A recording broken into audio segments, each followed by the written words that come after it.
Pessoal, então vamos aí, sejam todos bem-vindos e todas bem-vindas a mais uma aula de atualidades aqui, nosso retrospecto tributário. Para quem não conhece, o nosso retrospecto tributário é o blog semanal da Amaral e Asbeck Advogados. Então, toda segunda-feira a gente faz aí um apanhado geral das principais notícias relacionadas ao nosso mundão tributário e a gente disponibiliza lá no site da Amaral e Asbeck Advogados, que é o advogados.com.br, tá? Então vocês podem tem diversas, hoje o retrospecto tá muito bom, inclusive muitas coisas, muitas novidades aí da semana passada para cá. Se der, eu comento mais algumas coisas também, gente. Fechando aqui, lembrando como que é a nossa dinâmica toda segunda-feira às 13 horas. Eu tô retomando, né? Hoje tô retomando as nossas lives das 13 horas. Tivemos aí algumas semanas em que a gente teve aí uma mudança na programação por conta da nossa jornada tributação. Aliás, pessoal, quero dar as boas-vindas aos novos alunos, muitos alunos já ingressando aí no nosso primeiro dia de matrículas. Então, todos os novos alunos, e se tivermos novos alunos aí, mandem um diamantezinho para saber que vocês são novos, são da 5ª turma do Formação Tributarista do Futuro, tá? Então, sejam todos bem-vindos. Então vamos lá, hoje estamos retomando, né, as nossas lives das 13 horas para a gente falar aí um pouquinho sobre atualidades, tá? Quem tiver interesse em olhar depois o blog da Amaral e Asbeck Advogados, entrar lá no retrospecto, ver todas as notícias, vai ser muito bem-vindo, tem muita notícia boa lá. Infelizmente não dá tempo da gente fazer, né, a apanhada de todas, e eu até porque eu saio daqui, entro lá na nossa comunidade tributarista do futuro e a gente continua por lá falando um pouquinho mais, debatendo um pouquinho mais as outras notícias, tá?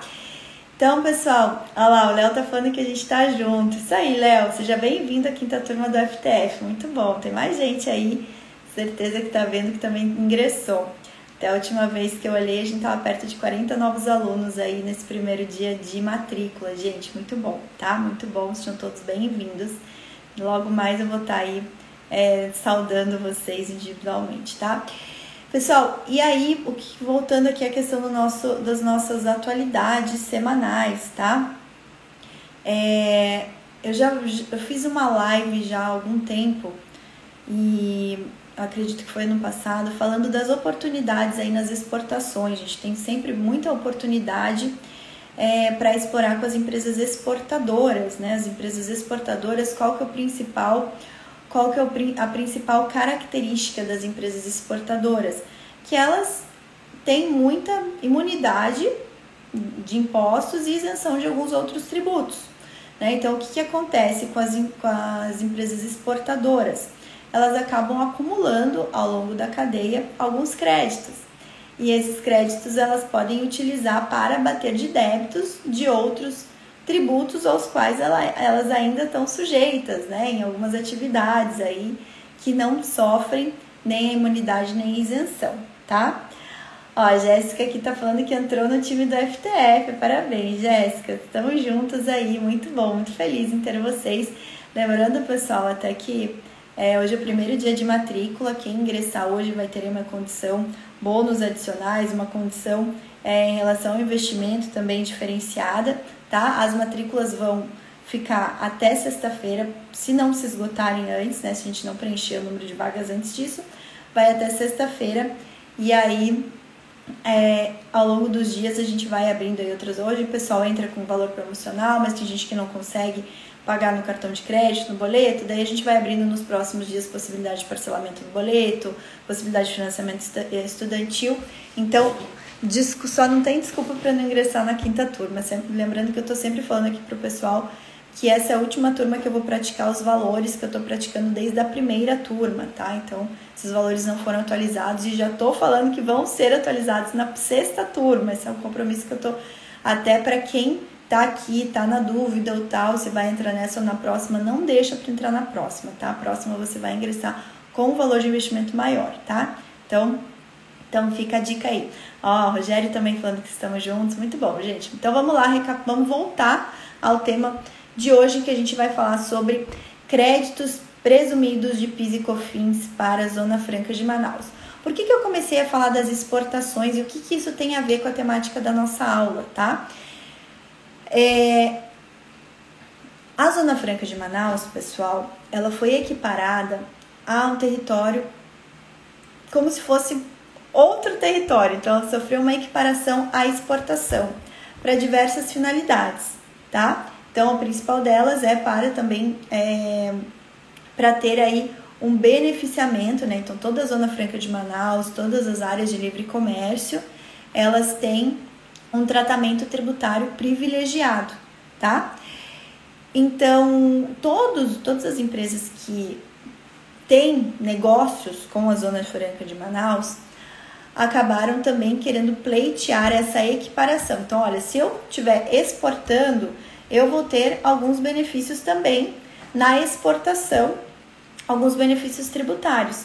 Como a Zona Franca de Manaus também ela sofreu essa equiparação à exportação, eu quero que todos esses benefícios que eu tenha na exportação do ponto de vista tributário também sejam aplicados quando eu negocio, quando eu comercializo com a Zona Franca de Manaus. Quero ter essa equiparação.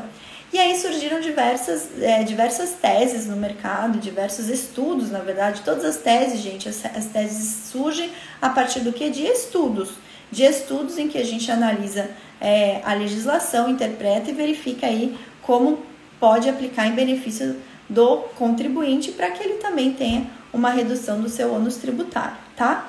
Então, qual que foi uma outra tese, uma tese que eu já discuti, inclusive nessa live que eu comentei com vocês, que eu fiz ano passado, foi a tese relacionada ao Reintegra, tá? Reintegra é um programa especial que foi criado pelo governo federal para possibilitar que as empresas exportadoras que acumulam muito crédito ao longo da cadeia, então vamos pensar, as empresas que exportam ao longo da cadeia, elas vão sofrendo tributação, principalmente em relação aos tributos que são não cumulativos, né? Então, vamos pensar IPI, ICMS, PIS, COFINS, são todos tributos não cumulativos, né? PIS, COFINS para as empresas que estão no lucro real. E aí, o que acontece? Elas acabam acumulando muito crédito, chega lá na ponta, que é para exportar, existe essa imunidade ou essa isenção, a depender do tributo que a gente está falando, e esses créditos ficam ali pendurados ao longo da cadeia. O que veio? Veio o programa Reintegra para permitir que esses créditos, ou pelo menos a parcialidade deles, sejam reintegrados na empresa para que ela possa utilizar esses valores que ficam ali pendurados na cadeia produtiva dela no momento que ela exporta, tá? Essa tese do Reintegra também foi aplicada para as vendas para a Zona Franca de Manaus, com esse mesmo fundamento, de que quando a gente fala de Zona Franca de Manaus, a gente também está equiparando a uma exportação. E o Poder Judiciário, no âmbito do Reintegra, ele acatou essa tese para equiparar também todas as vendas à Zona Franca de Manaus como se fossem vendas para exportação, tá? E o que saiu de novidade aí, até foi uma notícia que repercutiu, não é uma notícia, é uma nova temática que tem muita relação com o que a gente está falando aqui, em relação a essa equiparação da Zona Franca de Manaus à exportação, as vendas da Zona Franca de Manaus como se fossem vendas para exportação. E saiu uma notícia, deixa eu até pegar bem certinho aqui onde que saiu essa notícia, em que data saiu essa notícia, tá? Para eu passar aqui certinho para vocês. Deixa eu pegar aqui no nosso retrospecto. Dia 5/4, então exatamente uma semana atrás, tá? Na segunda-feira da semana passada, saiu a notícia no Valor Econômico, tá? No jornal Valor Econômico, com o seguinte título: Vendas à Zona Franca geram créditos de PIS e COFINS. Então, o que vem falando? O que é o caso aqui? É um caso agro. Então, é uma empresa que abate e comercializa aves. Essa empresa chama Sertão Alimentos. Então, ela faz tanto o abate como a comercialização de aves. E vende, esse comércio é feito também para a Zona Franca de Manaus, tá? Então, nessas operações para a Zona Franca de Manaus, eles querem exatamente a equiparação como se fosse uma venda para fora do Brasil, uma exportação. Na venda para fora do Brasil, qual seria o tratamento relacionado a PIS e COFINS? Vende, né, o PIS e COFINS acaba não sofrendo incidência ali na exportação, mas acaba gerando crédito, né, acaba gerando esse crédito. Esse crédito ele pode ser utilizado para compensar com outros tributos administrados pela Receita Federal, com débitos de outros tributos. Então, a Sertão Alimentos ingressou no Poder Judiciário e ingressou na Segunda Vara Federal de Araraquara, São Paulo, pedindo que fosse dado exatamente o mesmo tratamento na venda para a Zona Franca de Manaus, ou seja, que ela também pudesse, na venda para a Zona Franca de Manaus, apurar esse crédito presumido do PIS e COFINS, que via de regra ela não teria direito. Ela não teria direito, ela faz uma venda, a venda não sofre incidência, mas ela não apura o crédito, que seria um crédito presumido, como ela teria se fosse uma venda para exportação, tá? Num primeiro momento, claro, como é uma questão de interpretação da legislação, a Receita Federal sempre tem um entendimento mais restritivo e não reconhece essa possibilidade de ter um crédito presumido de PIS e COFINS, tá? O que é o crédito presumido, gente? Só para quem não sabe o que é crédito presumido. Então, vamos lá. Na operação, a operação não sofre incidência do PIS e COFINS, tá? Então, o PIS e COFINS fica zerado. Só que a legislação, por um benefício da legislação, fala, mesmo na operação que não sofra incidência do PIS e COFINS, eu mesmo assim vou simular que sofreu a incidência, você não paga, você não recolhe PIS e COFINS na operação, mas eu te dou o crédito presumido relacionado àquela operação. Então, é uma ficção da legislação, que ela traz isso como um benefício para a empresa, ela não recolhe o PIS e COFINS na operação, porque a operação não sofre incidência do PIS e da COFINS, tá? Mas, por uma ficção da legislação, se autoriza que essa operação, mesmo que não sofra incidência, ela gere um crédito presumido para a empresa poder abater de outros tributos federais, tá? E aí a Receita Federal, nesse caso, como não se trata, não está abarcado pela literalidade da legislação, ela entende que nesse caso, venda para a Zona Franca de Manaus, não sofre incidência, mas também não apura o crédito presumido, tá? Porque não é uma operação de exportação, na visão da Receita Federal. Aí a Sertão Alimentos ingressou em juízo pedindo a equiparação. Não, quero que seja reconhecido sim, conforme lá o decreto, é um decreto-lei de 1967, decreto-lei 288 de 1967, tá? Que trata dessa equiparação, tá? Essa equiparação da Zona Franca à exportação, né? Como se a Zona Franca fosse um território fora do Brasil. E então ela quis essa equiparação mais para fins de reconhecimento desse crédito presumido do PIS e da COFINS. A Receita Federal e a própria Procuradoria-Geral da Fazenda Nacional sempre se coloca contra, falando que está querendo alargar aí as hipóteses previstas em lei para a concessão do crédito presumido, tá? Então, o crédito presumido é um benefício da lei, é como se fosse aí um benefício que eu estou otorgando. Se eu estou otorgando benefício, eu vou estabelecer em que situações eu quero que esse benefício seja concedido. Se eu falei que são só nas situações de exportação, eu não quero equiparar nessa situação a Zona Franca de Manaus. Então, a Receita Federal não reconhece, a PGFN não reconhece. Contudo, em uma decisão aí do juiz da Segunda Vara Federal de Araraquara, ele analisando a situação, ele falou, não,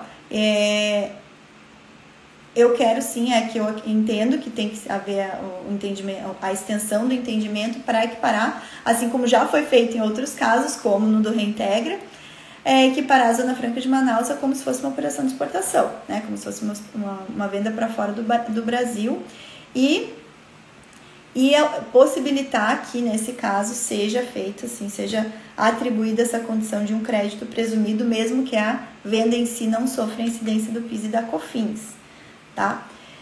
E aí, qual que é a legislação que permite esse reconhecimento do crédito presumido? É a Lei 2.350, que é uma lei de 2007,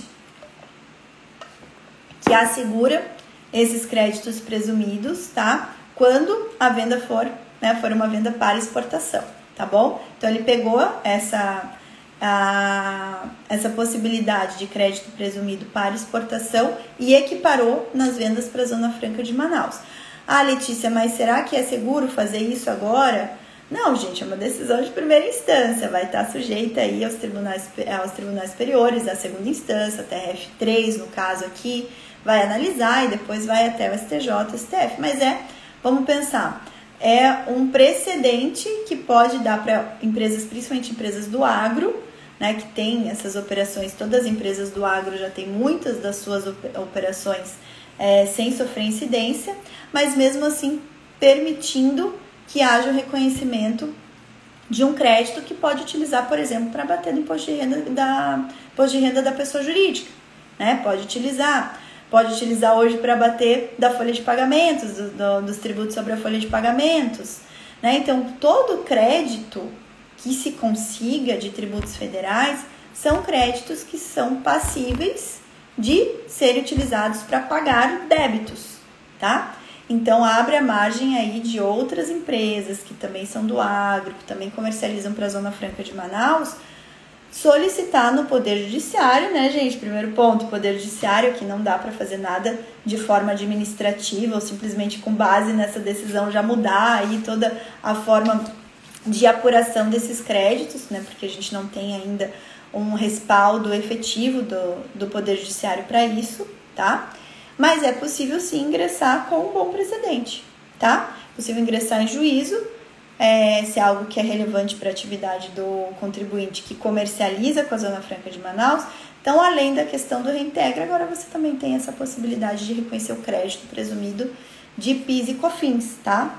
Equiparando a exportação, ok? E aí, então, abre aí caminhos para outras empresas que se enquadrem na mesma situação da Sertão Alimentos, de poder pleitear isso em juízo. Letícia, qual que é a sua visão em relação à tese? Acha que é uma tese que vinga? Olha, eu vou pegar o precedente que a gente tem visto com o Reintegra. No caso do Reintegra, é uma tese que tem sido bem aceita pelo Poder Judiciário, tá? Não temos ainda uma definição, mas tem sido bem aceita. Então, é possível que sim, que seja uma tese que venha vingar. Claro que a gente está passando aí por um momento em que tanto o STJ quanto o STF estão olhando com lupa todas as teses, porque tem muita tese, né, sendo direcionada para o Poder Judiciário, e isso, claro, impacta assim, profundamente os cofres públicos, pensando na questão do segundo ano de pandemia, que a receita, né, do Estado está muito defasada. Tudo vai também levar para que o próprio Poder Judiciário analise com lupa todas essas teses, né? Então, mas de qualquer forma, vale a pena, se é uma oportunidade, lembrando que quanto antes ingressa no Poder Judiciário, mais você consegue abarcar o passado, né? Restituir os últimos 5 anos. Conforme saiu até no nosso retrospecto da semana passada, tem empresas que estão já, e advogados tributaristas que já estão orientando seus clientes nessas teses aí que ainda não tem uma definição clara, que não tem, que está prestes ao STF definir, o STJ definir, para não gerar um passivo, pensando que até mandado de segurança e passivo não ocorre, né, gente? Mas alguns advogados têm orientado os clientes a antes entrar com o pedido de protesto judicial, né? Fazer o protesto judicial para interromper o prazo prescricional, então interrompe aí por 2 anos e depois ingressa em juízo, se tiver, né, uma posição do judiciário mais favorável. Então você acaba protegendo o teu prazo aí prescricional por mais 2 anos. Então vamos pensar, você entrou com o pedido aí de protesto, né, para interrupção do prazo prescricional, você tem 2 anos e aí nesse prazo de 2 anos você ingressa com um mandado de segurança, tá? Ou, né, aí faria mais sentido até para você poder ingressar com uma ação ordinária, né, pensando em ter uma posição mais definida do Poder Judiciário. Aí você ingressa e pode ainda pegar os últimos 7 anos e não os últimos 5, né? Então é tudo para analisar caso a caso. Aqui eu acho que ainda essa é uma situação aí que está em primeira instância, ainda muitas águas vão rolar, temos que continuar acompanhando. O mais seguro aqui hoje, no sentido de ingresso em juízo, seria via mandado de segurança mesmo, tá? Cada vez mais a gente está migrando por uma questão de segurança jurídica para o cliente e pro profissional também, migrando por uma definição de mandado de segurança, né? Antes a gente adotava o seguinte posicionamento, tá? se a tese já estava muito bem consolidada no Poder Judiciário, se já tinha um posicionamento dos tribunais superiores, STF, STJ, a gente, em alguns casos, ajuizava uma ação ordinária. Contudo, como teve nos últimos anos muito revertério de decisão, então o STJ julgando sempre de um modo favorável para o contribuinte, de repente ele muda o entendimento. Ou o STJ julgando favorável, daí vai para o STF muda de entendimento. Então, por conta disso, cada vez mais, e até para os novos casos, a gente tem optado aí, quando não precise realmente de uma dilação de provas, produzir provas e tal, a gente tem optado pelo caminho do mandado de segurança. Quando que a gente tem optado pelo caminho da ação ordinária, da ação de repetição de indébito? Quando a gente precisa produzir provas que no mandado de segurança a gente não vai conseguir produzir da forma adequada, às vezes precisa de uma perícia, alguma coisa assim, e aí a ação ordinária ela permite uma produção de provas mais ampla do que o mandado de segurança, tá? Porque o mandado de segurança, a prova precisa ser pré-constituída, ou seja, já tem que ter toda a prova documental no momento do ingresso. Então, para teses tributárias, a maior parte das teses tributárias, você consegue fazer a prova pré-constituída. Então, a maior parte você consegue ingressar via mandado de segurança. Para alguns casos específicos aí que você entenda, né? Daí é uma análise caso a caso, análise do profissional, que você entenda que vai precisar fazer uma dilação probatória maior, produzir provas no percurso, ali no longo do processo. E aí seria ação ordinária, né, repetição de indébito, sabendo que na repetição de indébito, uma vez que o contribuinte perde, ele tem que pagar os honorários da outra parte, né? Então tem esse risco da ação ordinária. Então é sempre uma análise estratégica que tem que ser feita quando vai se ingressar no Poder Judiciário, tá bom? Então tanto o cliente tem que fazer essa análise estratégica com o profissional tem que fazer essa análise estratégica com a sua equipe para sempre prever aí a melhor situação com o cliente. Tá bom? Pessoal, deixa eu ver, tem perguntas aqui. Leonardo Aquiles tem uma pergunta, deixa eu ver como que tá aqui também. Deixa eu ver aqui. Ó, o William tá perguntando o número da lei. William, não é a 10925, não. A lei é a 12.350 de 2007, tá? Essa que fala do crédito presumido para PIS e COFINS na exportação, tá? Lei 12.350 de 2007, ok? Essa é a lei. O Leonardo tá falando da insegurança jurídica que estamos vivenciando perante a área tributária no STF. Estamos sim, tá? Estamos, é o que eu acabei de comentar, a gente está vivendo uma insegurança jurídica muito grande. E justamente por conta da situação econômica do país. Então, há uma pressão muito forte do empresário que está estrangulado, aí, muitos setores da economia que realmente estão com uma situação bem complicada, outros nem tanto, a gente tem setores da economia que cresceram na pandemia, outros se mantiveram estáveis e outros bancarrota, né? Depende muito do perfil do negócio. Só que algo é fato, pro poder público, isso impactou muito na perda de receita, né? Então, quanto mais passa a pandemia, mais a crise econômica se estende, menos receita entra para o fisco. E isso impacta também as análises do Poder Judiciário, porque com isso a PGFN tem que se capacitar mais ainda, porque os argumentos, né, que os procuradores têm que levar para as teses têm que ser argumentos muito bem construídos. Os procuradores estão sim lá ativamente perante os tribunais superiores, fazendo sustentação oral, então querendo que os seus argumentos realmente sejam levados em consideração. Isso torna o debate nas instâncias superiores um debate mais complexo, tá? E existe uma pressão, claro que existe uma pressão do governo para que o STF e o STJ analisem assim com muita cautela cada caso. Tá, gente? Eu não vou falar se tem corrupção, se não tem corrupção, quem sou eu para falar isso, tá, gente? Não tô ali do lado para saber, para ter essa realidade dos fatos. Tô falando o que isso impacta, né? Hoje a gente já tem uma lei que é a Lei de Introdução às Normas do Direito Brasileiro, que obriga o Poder Judiciário, em todo caso, a fazer uma análise econômica do direito, fazer uma análise dos impactos econômicos daquela decisão. Então, se vai impactar, né, e sempre levando em consideração o interesse público, né, gente? O interesse público vem antes do interesse privado. Então, isso causa uma insegurança jurídica, mas nós Temos que ser responsáveis, temos que estar aí antenados e temos que também levar essa clareza. Não é só querer vender para o cliente, querer vender, querer fechar uma tese, querer... Não, a gente tem que levar clareza, tem que levar transparência para o nosso cliente. A gente tem que falar, se a tese apresenta um risco, a gente tem que calcular esse risco com o cliente. Né? Tem que ser muito transparente dentro do que a gente tem de situação posta hoje. Né? Se isso for mudando ao longo do tempo, a gente continua orientando o cliente.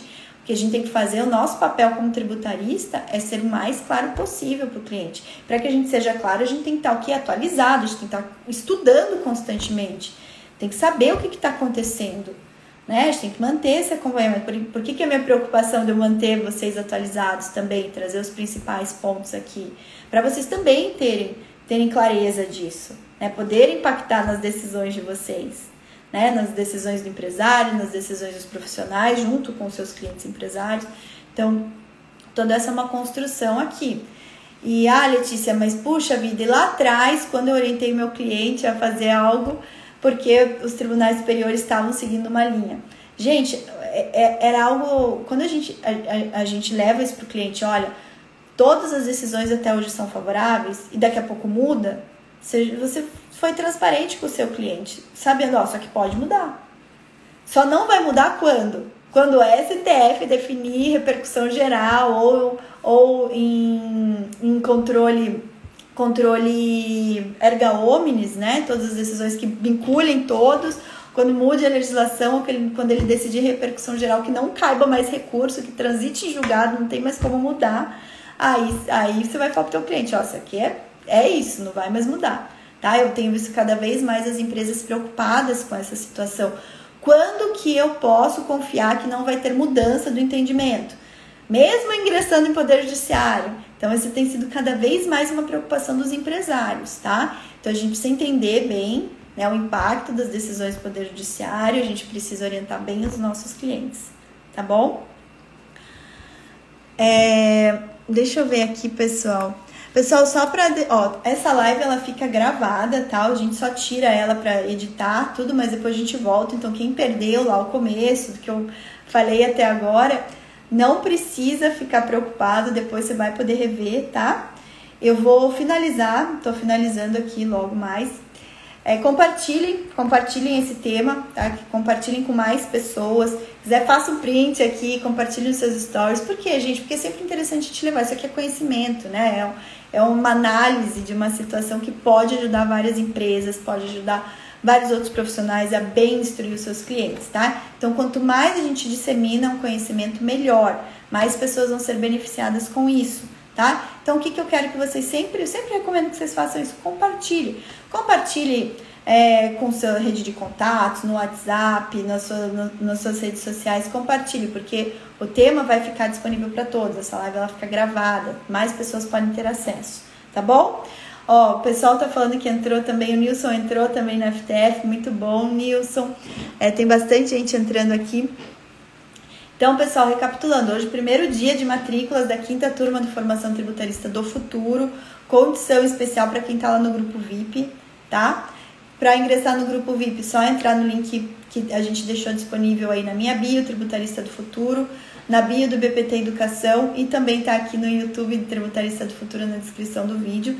Entrem e não deixem passar, porque eu tô falando bastante, pessoal. É a última turma que eu vou manter os mesmos valores de investimento. A partir da turma 6, gente tá 5 turmas praticando exatamente os mesmos valores. A partir da turma 6, isso vai sofrer ajuste. Não sei se vocês acompanharam, mas a inflação aí teve um aumento exponencial no último ano, tá? Então, tudo isso impacta em custos internos, então a gente tem que estar sempre revendo a nossa precificação, tá bom? Então, não digam que eu não avisei. Eu avisei, então não deixem para amanhã se vocês... deixa para amanhã quando? Letícia, não tenho como pagar esse valor no cartão de crédito, não tenho como pagar no boleto à vista. Então, gente, né? Deixa daí, porque vai abrir outras possibilidades para você poder fazer pagamento mensal no boleto, fazer financiamento do curso, enfim. Mas só não deixem para a 6ª turma, porque vai tudo aumentar, tá? Garantam a matrícula ainda na 5ª turma. Tá bom, gente? O Fernando Santos está falando que tem sempre compartilhado o conhecimento, troca de ideias. Muito bom, pessoal, muito bom, tá? Gente, então eu vou lá me fechar com os meus queridos da comunidade tributarista do futuro, tá? Vejo vocês amanhã às 13 horas, a gente tem ainda a nossa live de mentoria, né, tira dúvida, sempre debatendo aí outros temas. Vou ver outros temas aí interessantes também, tem bastante coisa que dá para instruir vocês. Alunos do FTF, sexta-feira estamos juntos, nossa mentoria desse mês, no mês de abril vai ser sexta-feira às 5 horas, então já deixem na agenda aí também, todos os alunos do FTF, nossa mentoria inicial sexta-feira, tá? Não deixem de participar, ok? Então, pessoal, ó, o William também falou que confirmou a matrícula. Muito bom. Gente, não deixe de compartilhar o tema de hoje. Tem dúvidas? Pode me mandar no direct. Tô sempre monitorando meu direct, tá bom? Tchau, tchau. Fui. Tô indo lá pra nossa comunidade. Quem for da comunidade vai pra lá também. Até mais.